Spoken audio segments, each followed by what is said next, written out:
planted in the rock, a cross, a gift, saving us from loss.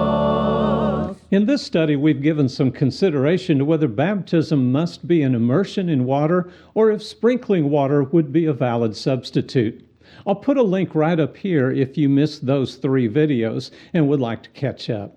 We should specifically ask whether infant baptism is taught in the New Testament. Was that the practice of early disciples? The Catholic Encyclopedia says, from the very beginning, the Church has administered the sacrament of baptism to infants. Well, that article offers no proof of that in Scripture. It just says it. If you can offer the scriptural proof of that statement, feel free to put it in the comments below. I would appreciate that.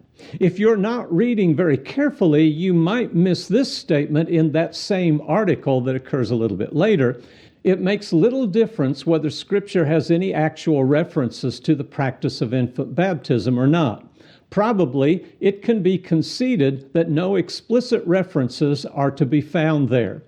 The conflict between these statements is found in whether you are trusting Scripture alone for your understanding of what took place in the first century, or later authors who have claimed that certain things were true.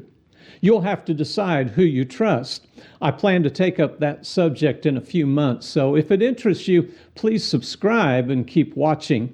To cling to this practice of infant baptism, we have this argument from the Catholic Encyclopedia. Moreover, the problem that results from a person's receiving the sacrament of faith before the age of reason, when no personal acts or dispositions are present, did occur to the fathers of the Church, though they did not consider this to be a great difficulty.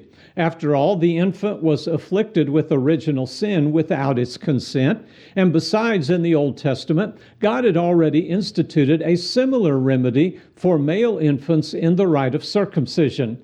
The faith of the infant, which is obviously impossible, is supplied by the Church. Well, that may sound good if you aren't familiar with the purpose of circumcision in the Old Testament. It was not a salvation rite. If it was, then only male Israelites were saved, and all the females were lost. Circumcision was a part of the covenant called a token. If Abraham and his descendants kept this token, in other words, circumcision, then God would do something for them.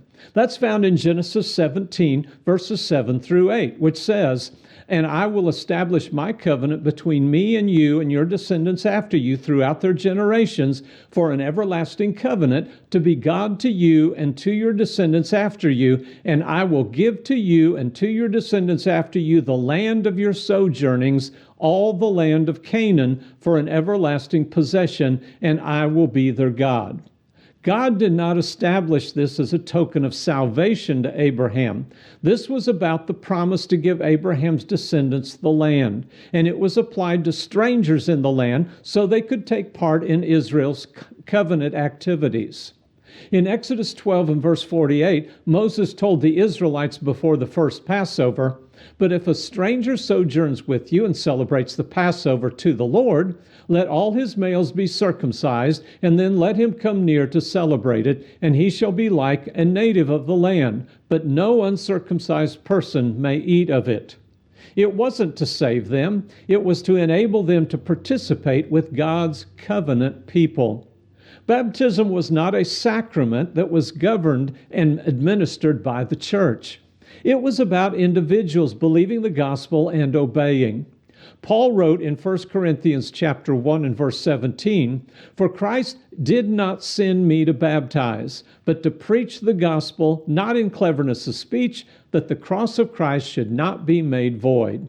He wasn't a bishop or priest going around baptizing. He was testifying to the truth of the gospel. People believed truth, and as a result of that faith, they were baptized into Christ.